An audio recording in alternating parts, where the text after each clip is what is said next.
एक राजा के विशाल महल में एक सुंदर वाटिका थी जिसमें अंगूरों की एक बेल लगी थी। वहां रोज एक चिड़िया आती और मीठे अंगूर चुन चुनकर खा जाती और अधपके और खट्टे अंगूरों को नीचे गिरा देती। माली ने चिड़िया को पकड़ने की बहुत कोशिश की पर वह हाथ नहीं आई। हताश होकर एक दिन माली ने राजा को यह बात बताई। यह सुनकर राजा भानु प्रताप को आश्चर्य हुआ। उसने चिड़िया को सबक सिखाने की ठान ली और वाटिका में छिपकर बैठ गया। जब चिड़िया अंगूर खाने आई तो राजा ने तेजी दिखाते हुए उसे पकड़ लिया।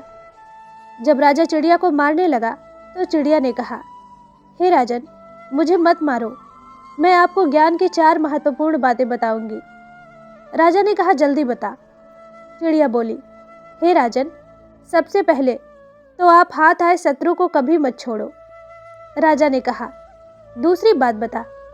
चिड़िया ने कहा, असंभव बात पर भूल कर भी विश्वास मत करो।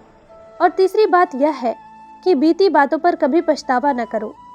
राजा ने कहा, अब चौथी बात भी जल्दी बता दो। इस पर चिड़िया बोली, चौथी बात बड़ी गूढ़ और रहस्यमयी है, मुझे जरा ढीला छोड़ दे क्योंकि मेरा दम घुट रहा है, कुछ सांस लेकर ही बता सकूंगी। चिड़िया की बात सुनकर जैसे ही राजा ने अपना हाथ ढीला किया, चिड़िया उड़कर एक डाल पर बैठ गई और बोली, मेरे पेट में 2 हीरे हैं। यह सुनकर राजा पश्चाताप से डूब गया। राजा की हालत देख चिड़िया बोली, हे राजन, ज्ञान की बातें सुनने और पढ़ने से कुछ लाभ नहीं होता, उस पर अमल करने से होता है। आपने मेरी बात नहीं मानी, मैं आपकी शत्रु थी, फिर भी आपने मुझे पकड़कर छोड़ दिया। मैंने यह असंभव बात कही कि मेरे पेट में 2 हीरे हैं, फिर भी आपने उस पर भरोसा कर लिया। आपके हाथ में वे काल्पनिक हीरे नहीं आए तो आप पछताने लगे। दोस्तों, इस कहानी की शिक्षा ये है कि केवल सुनने मात्र से जीवन में परिवर्तन नहीं आता।